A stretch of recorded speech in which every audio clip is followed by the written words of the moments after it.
Assalamualaikum warahmatullahi wabarakatuh.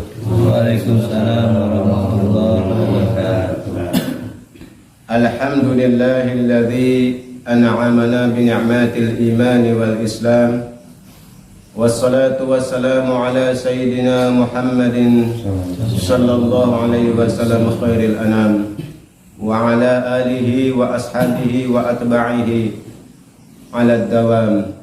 Ashhadu an la ilaha illallah wahdahu la syarika lah wa ashhadu anna Muhammadan abduhu wa rasuluhu la nabiyya ba'dah. Amma ba'du, fa ya ayyuhal hadirun rahimakumullah, usikum wa nafsi bi taqwallahi faqad fazal muttaqun. Wa qala rabbi ishrah li sadri wa yassir li amri wahlul 'uqdatam min lisani yafqahu qawli. Subhanaka la ilma lana illa ma 'allamtana innaka antal alimul hakim.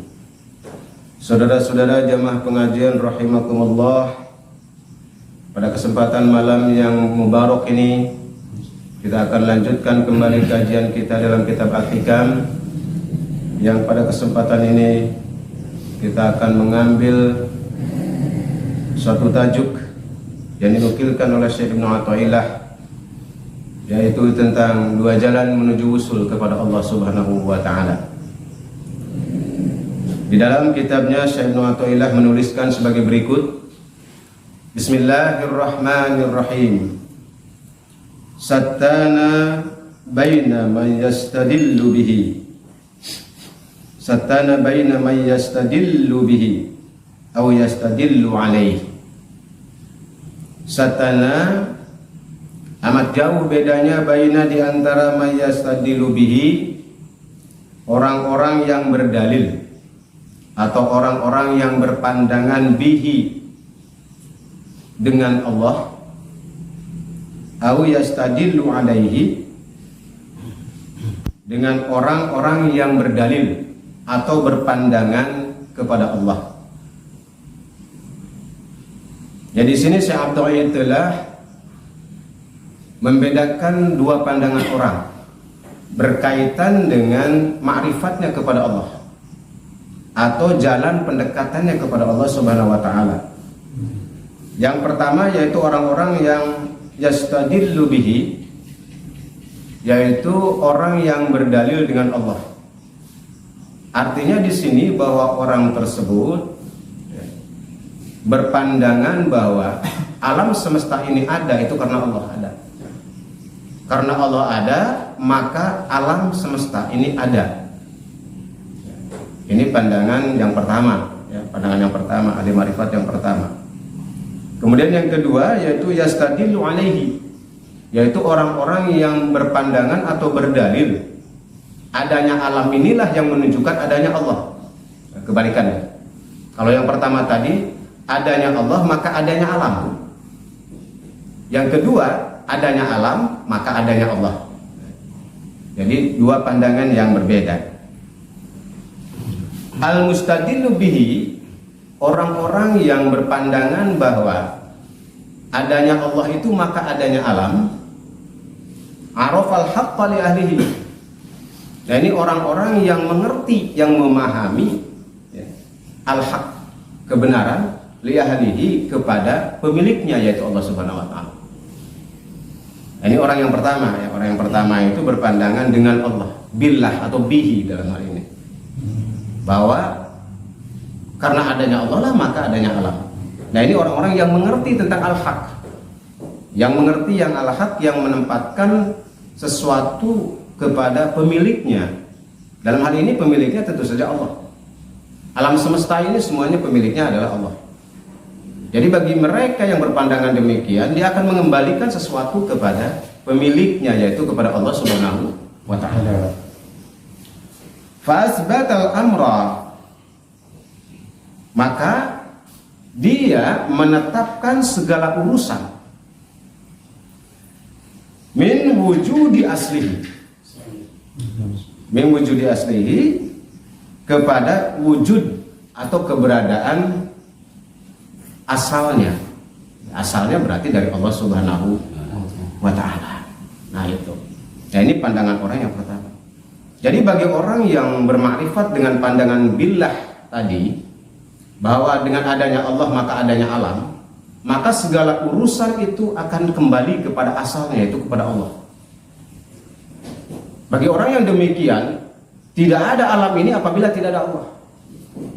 Jadi segala urusan apapun itu, penciptaan, kejadian, peristiwa apapun yang terjadi, baik bagi dirinya maupun terjadi pada alam, itu menunjukkan adanya Allah. Bagi dia menunjukkan adanya Allah.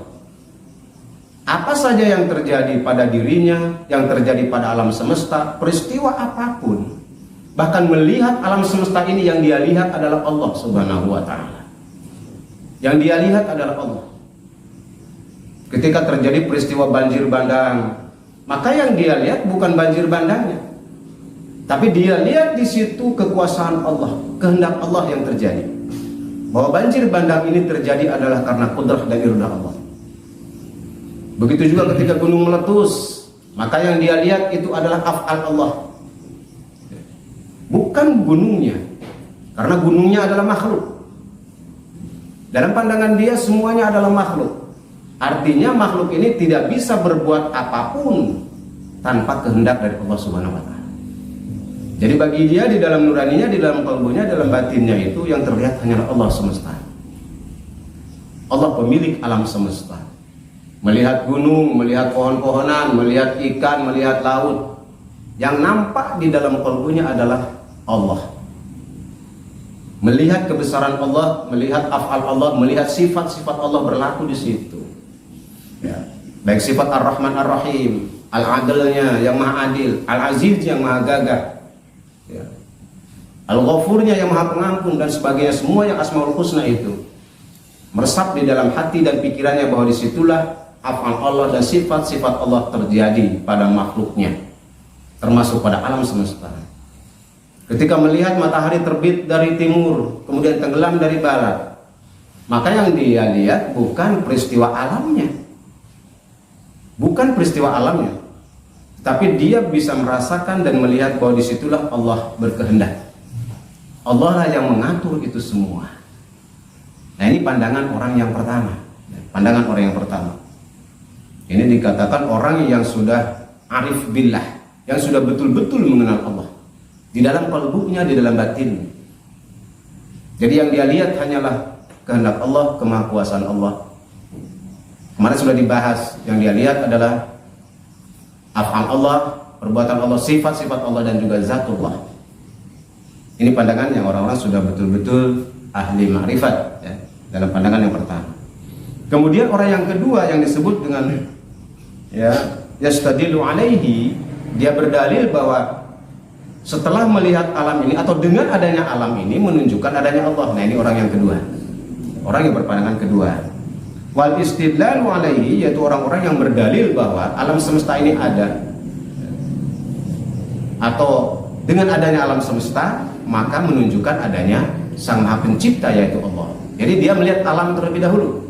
Kalau yang pertama tadi melihat Allah terlebih dahulu, baru dia akan ketemu dengan alam atau peristiwa apapun tadi, ya, amro'an, masalah urusan apapun. Nah kalau yang kedua ini dia lihat kejadiannya dulu, dia lihat peristiwanya dulu, dia lihat bukti-bukti di alamnya, dengan melihat alam, dengan melihat matahari, bulan, bintang, langit. Langit ini tidak mungkin berdiri dengan sendirinya kalau tidak ada pencipta, barulah dia mengenal Allah. Jadi dia melihat alam terlebih dahulu. Ini orang yang kedua. Orang yang kedua ini min adamil wusul ilaih. Jadi orang-orang yang belum wusul kepada Allah, ya, jadi belum sampai kepada Allah, sehingga dia untuk mengenal Allah sang pemilik sejati harus melihat bukti di alam terlebih dahulu. Setelah dia melihat bukti di alam, baru dia mengakui atau mengerti bahwa ada Sang Maha Pencipta di balik itu semua. Ketika dia melihat gunung meletus, yang dia lihat gunungnya terlebih dahulu. Dia kaji gunungnya, kenapa gunung ini meletus, oh peristiwanya begini, dia jelaskan seperti itu. Baru setelah itu, setelah dia melampaui, ya, melampaui penelitian dan ternyata di luar jangkauan manusia, baru dia mengerti bahwa ada yang maha kuasa di balik semua itu, yaitu dialah sang maha pencipta, yaitu Allah. Nah, dia berawal dari alam terlebih dahulu untuk mengenal Allah, ya.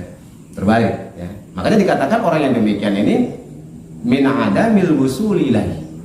Jadi orang yang belum wusul, orang yang belum sampai kepada Allah Subhanahu wa taala di dalam ma'rifatnya. Wa ila famata ghaba, maka kapankah Allah akan goib, ya? Hatta yustadalla alaihi, sampai-sampai harus berdalil kepadanya, kepada alam, ya.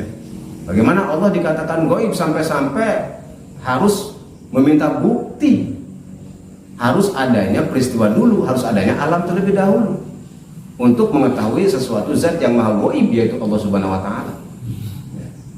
Pada Allah maha gaib, kan gitu. Allah maha gaib. Nah, orang yang kedua ini seperti itu, ya. Jadi dia membutuhkan dalil terlebih dahulu.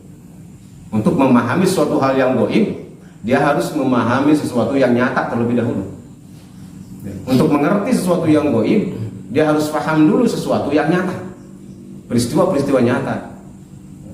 Kalau peristiwa nyata ini ternyata di luar jangkauan akal manusia, barulah dia mengerti bahwa ada yang gaib, begitu.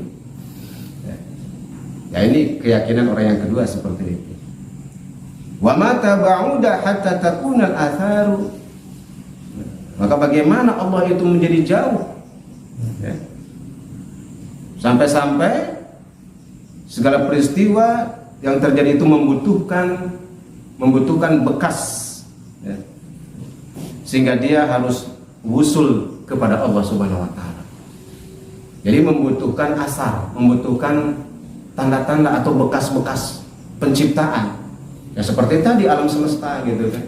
Jadi dia melihat bekas-bekas penciptaannya dulu, asarnya dulu, tanda-tanda penciptaannya terlebih dahulu. Dia lihat laut yang begitu luas, tidak mungkin laut ini ada dengan sendirinya, pasti ada yang menciptakan. Dia lihat alam dan sebagainya lah, termasuk planet-planet. Tidak mungkin matahari berputar dengan sendirinya. Tidak mungkin bulan juga berputar dengan sendirinya, dan tidak mungkin planet-planet yang ribuan bahkan miliaran itu dia beredar dengan sendirinya tanpa ada yang mengatur. Pasti ini ada yang mengatur. Nah, begitu dia berdalil. Lalu siapakah yang mengatur ini? Pasti zat yang maha kuasa. Baru dia mengerti, oh berarti ada Tuhan di balik itu semua. Jadi proses pencariannya dia lihat dari alam terlebih dahulu. Proses pencariannya diawali dari benda-benda nyata terlebih dahulu. Nah, ini orang yang berpendapat kedua. Makanya dikatakan orang yang punya pandangan seperti ini itu belum usul, belum sampai makrifatnya kepada Allah Subhanahu wa taala. Sedangkan orang yang pertama itu sudah sampai. Yang disebut sudah usul namanya. Karena dia tidak memerlukan bukti.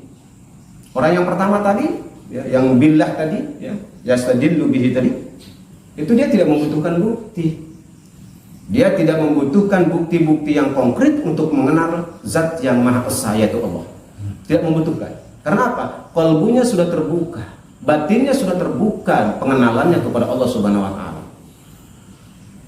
Sehingga dia bisa memahami, dia mengerti segala urusan itu adalah berasal dari Allah, sang pemilik alam. Ya. Ini adalah ma'rifat tertinggi, ya. Ma'rifat tertinggi yang demikian. Ya. Nah, ini saudara-saudara sekalian, ada dua pandangan dalam hal ini dari orang dalam hal usul atau sampai kepada Allah Subhanahu wa taala. Ada dua jenis orang yang berpandangan demikian.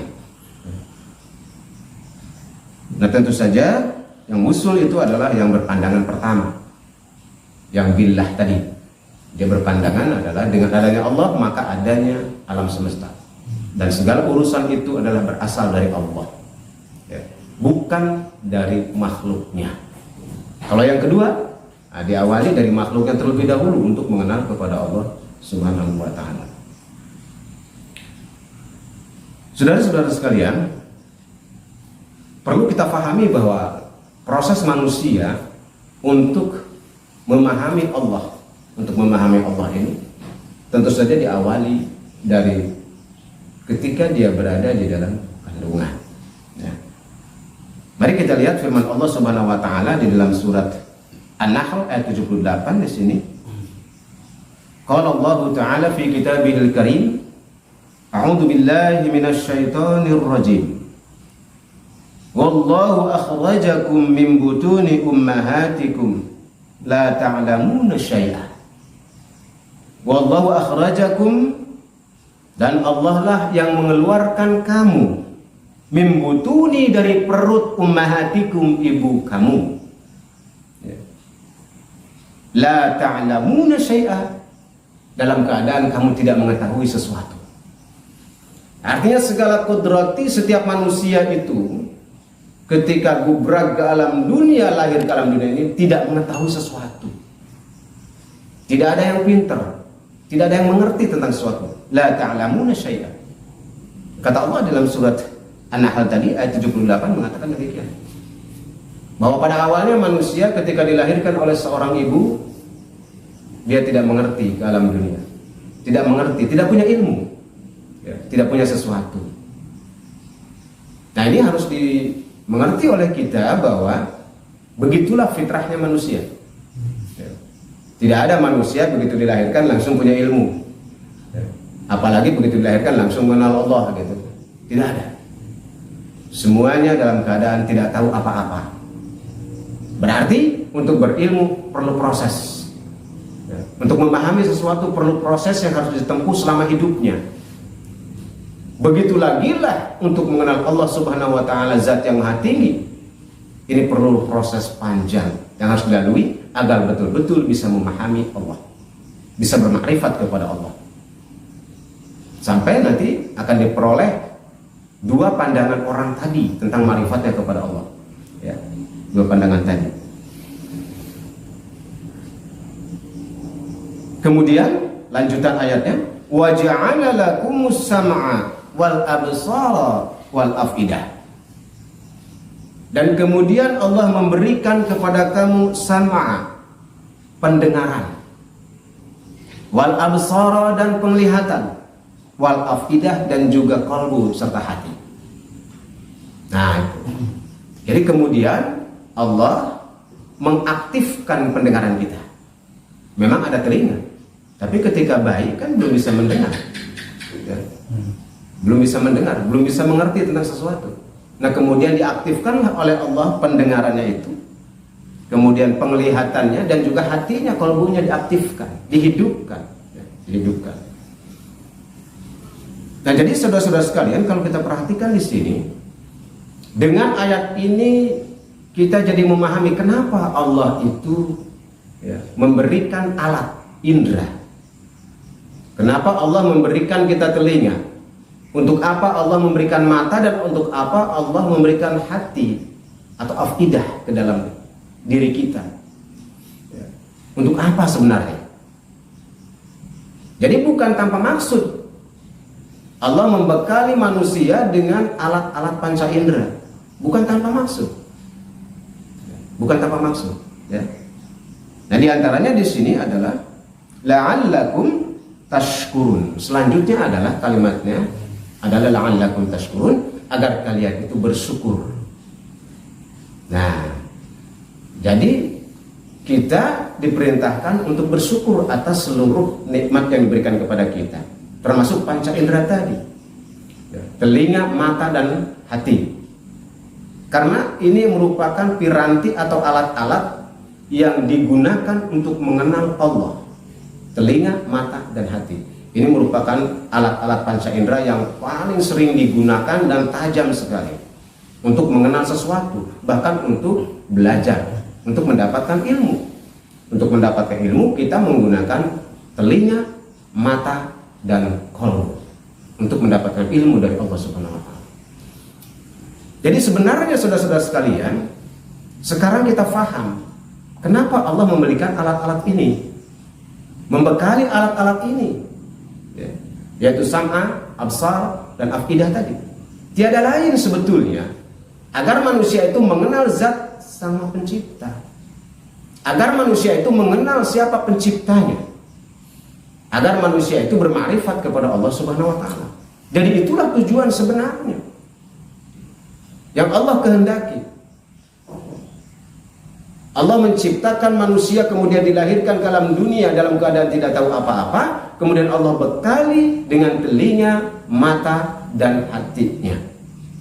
Tujuannya adalah agar manusia yang dilahirkan ke dalam dunia ini mampu mengenal Sang Maha Pencipta, yaitu Allah Subhanahu wa Ta'ala.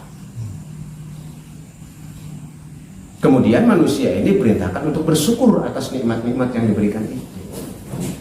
Ya. Jadi bukan untuk tujuan lain. Kita diberi telinga, diberi mata dan hati itu bukan ditujukan untuk hal-hal lain, tetapi untuk mengenal Allah, agar kita bertauhid, agar kita mengerti siapa diri kita sebagai hamba Allah dan siapa pencipta kita. Itu tujuan utamanya. Dengan kata lain, ya, telinga, mata dan hati yang diberikan Allah kepada kita ini harus diarahkan untuk menuntut ilmu dalam rangka pendekatan kepada Allah, mendapatkan ilmu untuk mengenal Allah yang disebut ilmu ma'rifat. Itu tujuannya, agar kita hidup dalam dunia ini mengenal Allah. Maka Allah bekali dengan alat-alat itu, bukan untuk yang lain. Ini harus mengerti kita nih sekarang. Untuk apa kita diciptakan dalam dunia, dan untuk apa Allah memberikan piranti-piranti tadi. Itu sebenarnya agar manusia ini tahu siapa penciptanya, mengenal Allah. Dengan demikian, kalau orang itu sudah mengenal Allah, sudah bermakrifat kepada Allah, maka dia akan tahu hak dan kewajibannya.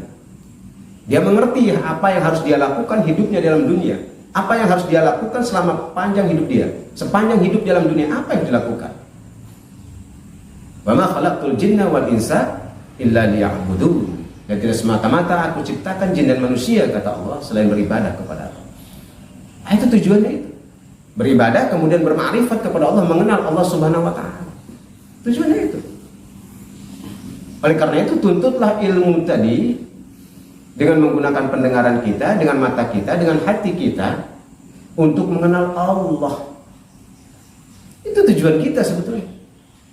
Jadi kalau terjadi kemudian di dalam perjalanan hidup kita, alat-alat yang diberikan oleh Allah tadi, yang harus disyukuri tadi, telinga, mata, dan hati kita digunakan untuk tidak mengenal Allah, itu termasuk penyalahgunaan nikmat. Berarti manusia itu ya, tidak menggunakan nikmat tadi sesuai dengan perintah Allah dan kehendak Allah Subhanahu wa Ta'ala. Allah berkehendak dan menginginkan ketika Allah memberikan itu supaya dia mengenal Allah, tetapi manusia tidak menggunakan mata, telinga, dan hatinya tadi untuk mengenal Allah, tapi untuk mengenal yang lain. Berarti ini adalah termasuk penyelewengan, termasuk pengkhianatan, termasuk pengingkaran terhadap Zat yang Maha Tunggal, yaitu Allah. Boleh jadi dia tidak mengerti kenapa ditujukan, boleh jadi dia tidak mengerti kenapa dia dihidupkan di alam dunia, boleh jadi dia tidak mengerti apa tujuan hidup di alam dunia. Itulah perlunya ilmu. Itulah perlunya ilmu. Sehingga ketika kita hidup di alam dunia, kita mengerti apa yang harus kita lakukan kepada Allah, pemilik alam semesta.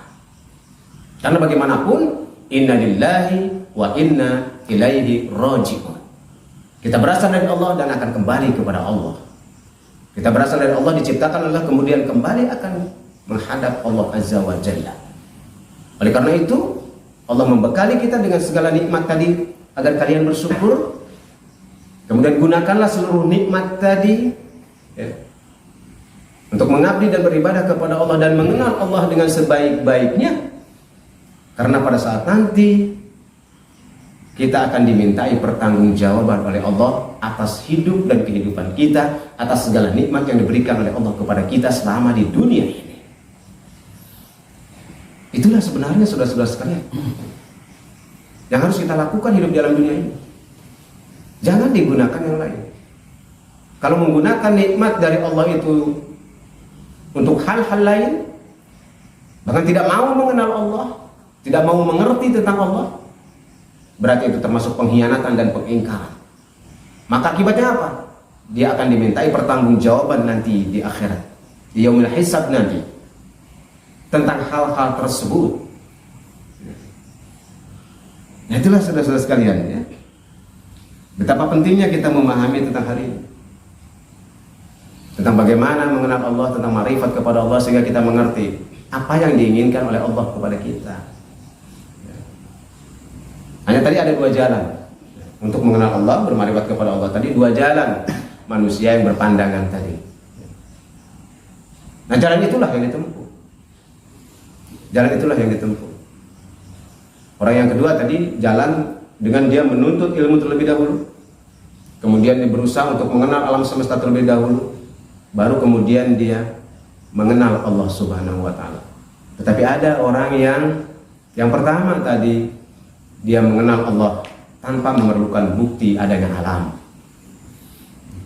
Nah, orang-orang ini seperti apa sebetulnya? Orang-orang ini seperti apa? Nah, ini ada di dalam surat As-Surah ayat 13. Allah berfirman di sini berkaitan dengan dua jenis orang ini, berdua jenis ini. Qala Allah Ta'ala fi kitabihil karim, a'udzu billahi minasyaitonir rajim. Allahu yajtabi ilaihi man yasha wa yahdi ilaihi man yunib. Allahu yajtabi ilaihi. Allah lah yang menarik seorang hamba ilaihi kepadanya, kepada Allah. May yasha, siapa yang dikehendakinya. Jadi berkaitan dengan perjalanan ma'rifatnya kepada Allah tadi, ada orang yang ditarik oleh Allah Subhanahu wa Ta'ala. Dengan firman Allah tadi, Allahu yajtabi ilaihi may yasha. Jadi Allah menarik seseorang hamba. Pengenalannya kepada Allah itu ditarik oleh Allah Subhanahu wa Ta'ala, didekatkan kepadanya siapa yang dikehendakinya. Artinya di sini Allah memilih. Allah lah yang berkehendak untuk menarik siapa orang yang didekatkan kepadanya. Ada orang yang demikian. Nah, ini nanti orang yang seperti ini jatuh kepada orang yang berpandangan pertama tadi, yaitu orang yang billah dengan Allah. Jadi ini merupakan karunia dari Allah, ini merupakan kehendak dari Allah. Ada orang-orang yang memang ditarik oleh Allah Subhanahu wa Ta'ala untuk mendekat kepadanya, untuk mengenal kepada Allah Subhanahu wa Ta'ala. Tetapi ada juga yang kedua, yaitu wayahdi ilaihi mayunib. Dan Allah memberi petunjuk kepadanya, menunjuki jalan, memberikan petunjuk untuk mendekat kepadanya, mayunib, siapa yang kembali kepadanya. Nah, untuk orang yang kedua ini Allah memberikan petunjuk kepada dia, untuk menuju kepada Allah, memberikan jalan, memberikan petunjuk, memberikan jalan agar mengenal Allah, yaitu orang-orang yang kembali kepada Allah. Berarti di sini ada persyaratan bagi orang yang seperti ini, yang nomor dua ini, dia harus kembali, harus inabah, kembali kepada Allah. Dengan kata lain, apabila ingin mengenal Allah, ingin bermarifat kepada Allah, syaratnya harus inabah, harus kembali terlebih dahulu, maka akan mendapatkan petunjuk, akan mendapatkan hidayah. Kalau tidak kembali kepada Allah, maka tidak akan mendapatkan hidayah dari Allah, sehingga dia tidak akan mengenal Allah, tidak akan mengerti tentang Allah. Walaupun dia tahu Allah itu adalah Tuhan kita, tetapi bukan berarti orang itu mengerti tentang Allah. Karena pasti di dalam perjalanan hidupnya dia tidak akan berpandukan kepada firman-firman Allah. Nah, ada dua orang ini, ada dua orang ini. Nah, orang yang pertama tadi, orang yang pertama tadi yang ditarik oleh Allah Subhanahu wa Ta'ala, ini namanya muraduna majdzubun. Orang yang disebut dengan murad. Jadi ada orang yang disebut dengan muriduna salikun, yaitu muriduna salikun, orang yang berkehendak mendekat kepada Allah. Orang yang berkehendak mendekat kepada Allah disebut murid. Yang berkeinginan namanya murid, atau disebut dengan salik. Orang yang sedang menempuh perjalanan menuju Allah disebut murid atau salik. Itu sedang menuju kepada Allah. Apa yang dia lakukan? Ini tadi itu, yaitu orang-orang yang inabah tadi. Allah memberi petunjuk kepada seseorang yang kembali kepadanya. Ya, ini orang yang diberi petunjuk ini disebut dengan nama muridun atau murid, atau disebut juga dengan salikun, seorang salik, seorang penempuh perjalanan menuju Allah. Apa yang dilakukan? Pertama tentu saja menuntut ilmu. Wajib menuntut ilmu. Itu namanya kembali kepada Allah. Kalau orang tidak mau menuntut ilmu, itu tidak kembali kepada Allah. Karena dia tidak akan mengerti firman-firman Allah. Dia tidak mengerti apa yang diinginkan oleh Allah kalau tanpa ilmu. Oleh karena itu, hal pertama yang harus dilakukan adalah belajarlah menuntut ilmu. Karena kamu tadi dikatakan oleh Allah ketika lahir ke alam dunia ini tidak mengerti apa-apa, nggak tahu apa-apa. Jangankan mengerti tentang Allah, mengerti tentang urusan dunia aja, ya, tidak akan mengerti gitu. Ya, tidak tahu urusan dunia saja tidak tahu. Kalau tidak belajar, apalagi tentang Allah Subhanahu Wa Taala. Makanya wajib menuntut ilmu. Itu namanya kembali kepada Allah. Kemudian dia melakukan ibadah-ibadah, baik ibadah mahdhah maupun ghairu mahdhah. Dia lakukan amal-amal saleh, amal-amal kebajikan dalam rangka pendekatannya kepada Allah Subhanahu Wa Taala. Dia melaksanakan perintah-perintah Allah dan menjauhi larangan-larangan Allah.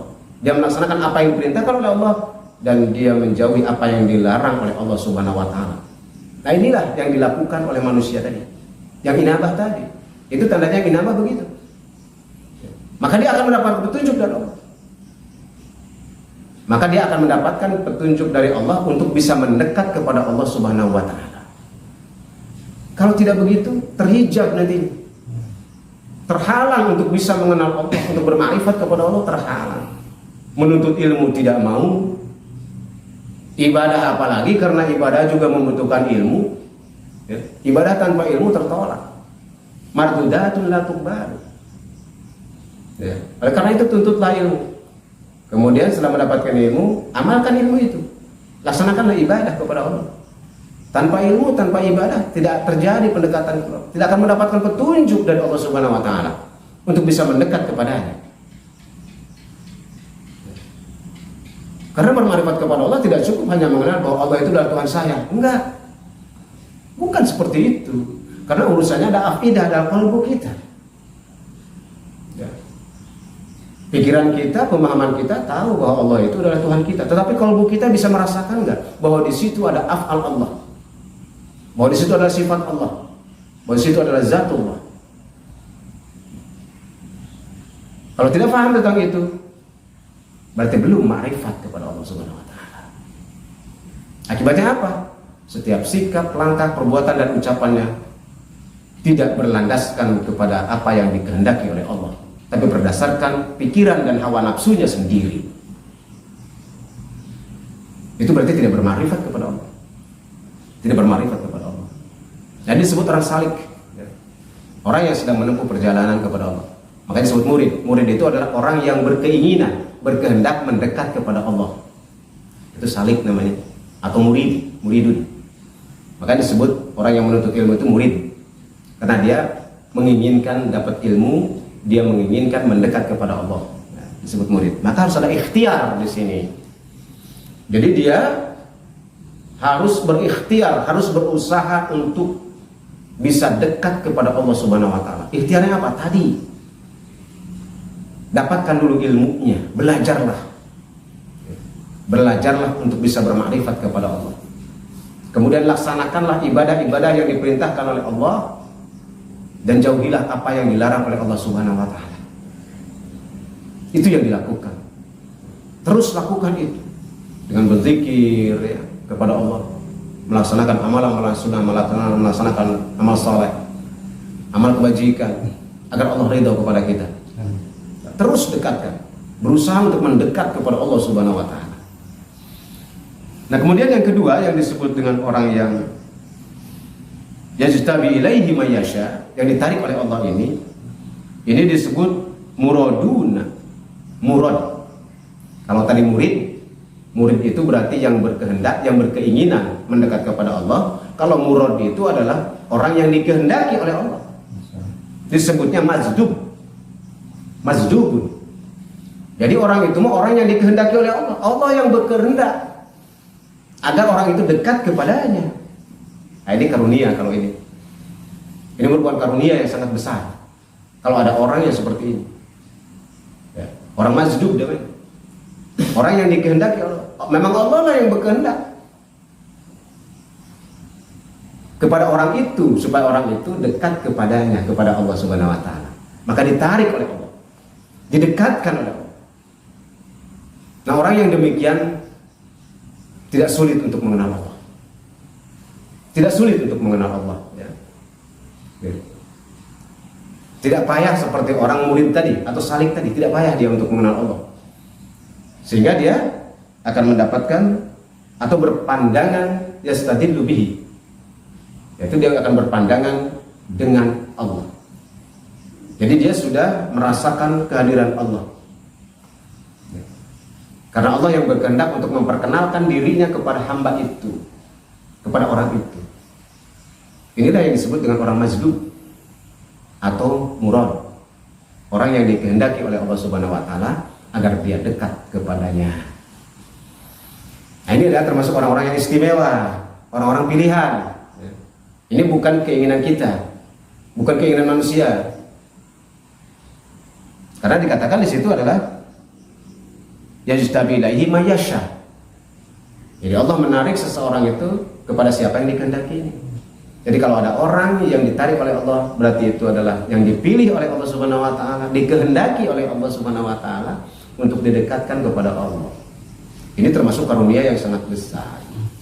Ini disebut orang majdub. Makanya ada perbedaan dari sikap, perilaku, ucapan, kemudian juga pemahaman tentang Allah itu ada perbedaan dengan orang yang salik. Perbedaannya tadi, kalau orang majdub ini atau murad ini, dia memahami bahwa dengan Allah maka akan terjadi alam. Jadi segala urusan bagi orang majdub ini, seorang murad ini, segala urusan itu berawal dari Allah.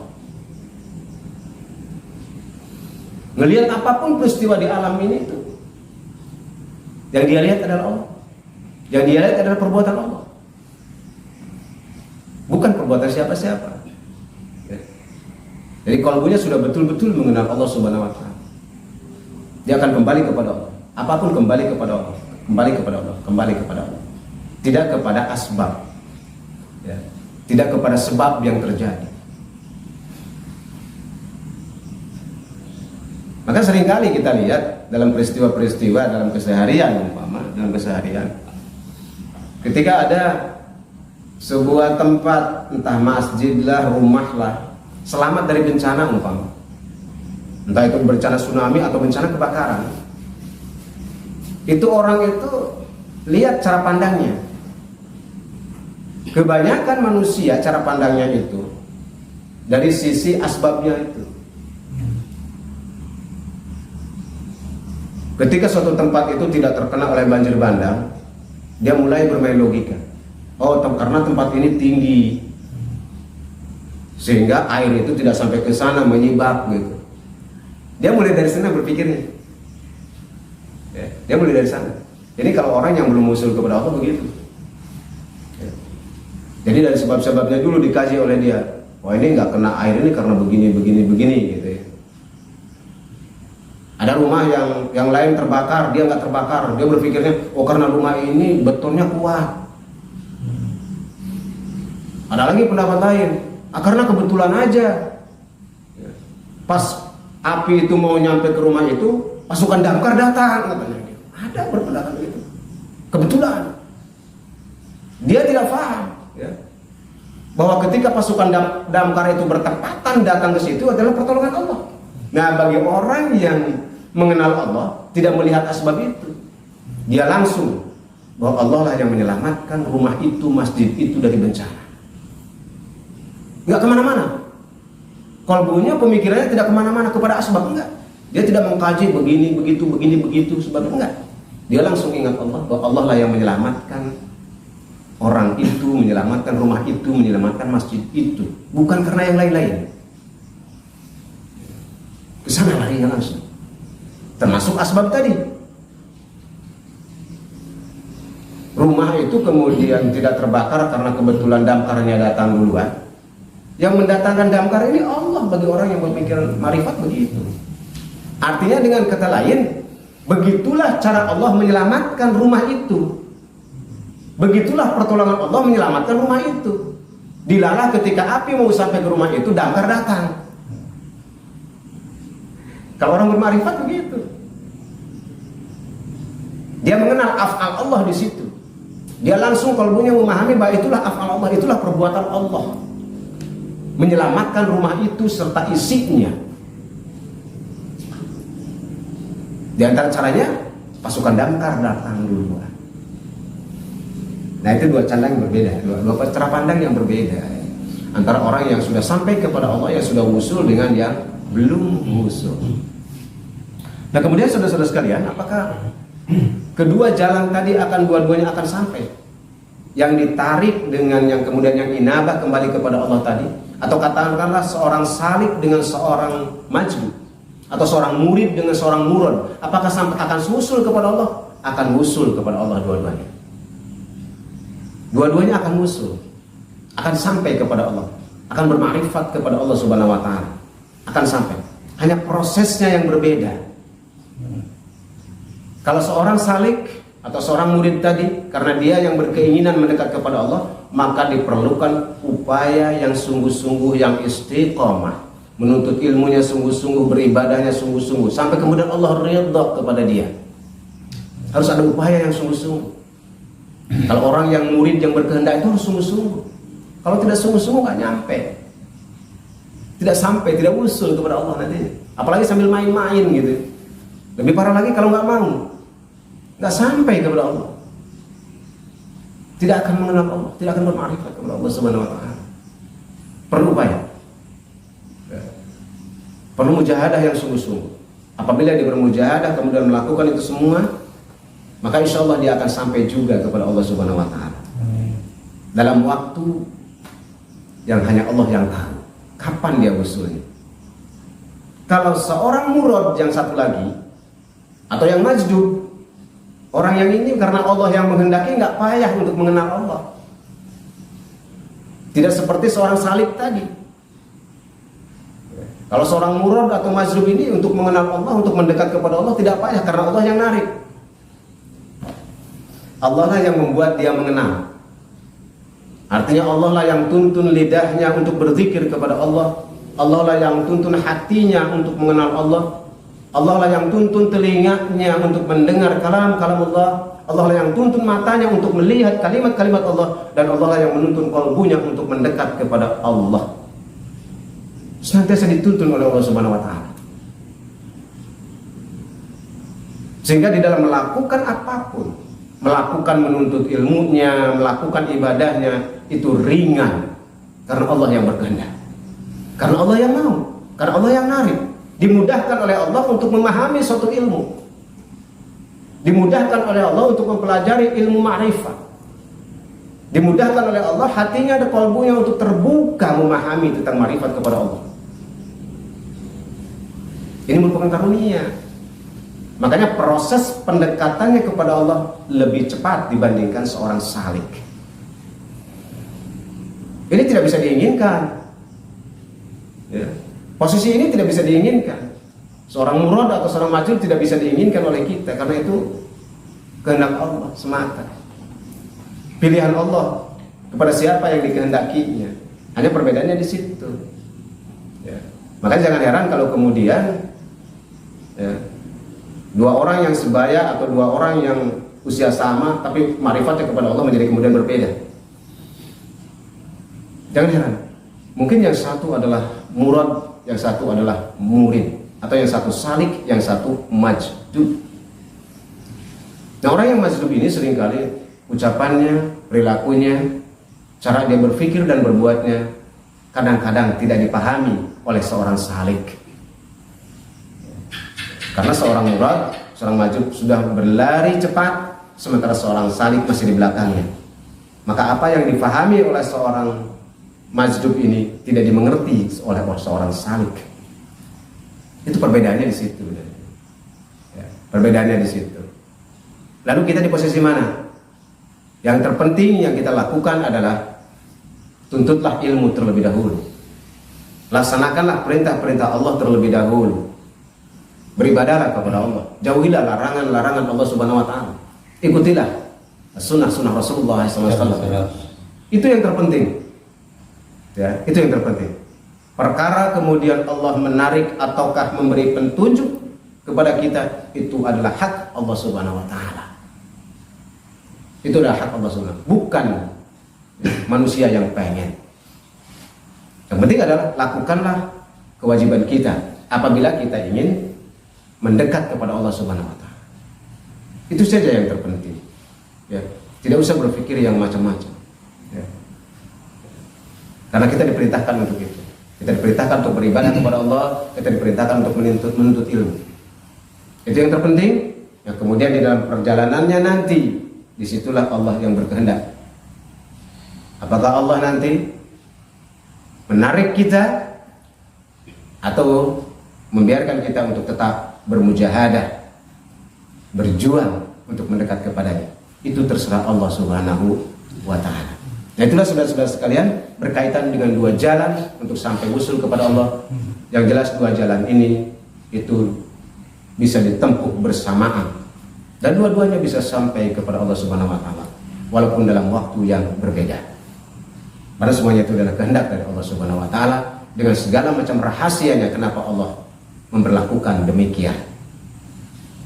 Nah, itulah barangkali dalam kesempatan ini penjelasan tentang dua jalan yang ditempuh oleh manusia dalam rangka sampai kepada Allah atau bermakrifat kepada Allah Subhanahu wa taala. Terima kasih atas segala perhatiannya. Mohon maaf apabila ada kekurangan dan kekeliruan dalam penyampaian yang sederhana ini. Mudah-mudahan ada manfaatnya bagi kita dan kemudian kita semakin mengerti sebagai hamba Allah apa yang harus kita lakukan dan apa tugas kita dilahirkan ke alam dunia ini, supaya perjalanan kita menjadi terang benderang, menjadi jelas apa yang harus kita lakukan, ke arah mana kita harus berjalan sesuai yang dikehendaki oleh Sang Maha Pencipta, yaitu Allah Azza wa Jalla. Semoga kita senantiasa diberikan hidayah, taufik dan inayah oleh Allah Subhanahu wa taala untuk tetap istiqomah menempuh perjalanan menuju kepada keridhaan Allah Subhanahu wa taala. Dan kemudian di akhirnya nanti kita bisa mengenal Allah dan bermuajahah dengan Allah Subhanahu wa taala. Itu adalah merupakan kenikmatan tertinggi bagi seorang hamba ketika bisa bermuajahah dengan Allah Subhanahu wa taala di dalam qalbunya. Terima kasih. Hadanallahu wa iyyakum ajma'in. Wallahu muwaffiq ila aqwamit thariq. Wassalamualaikum warahmatullahi wabarakatuh.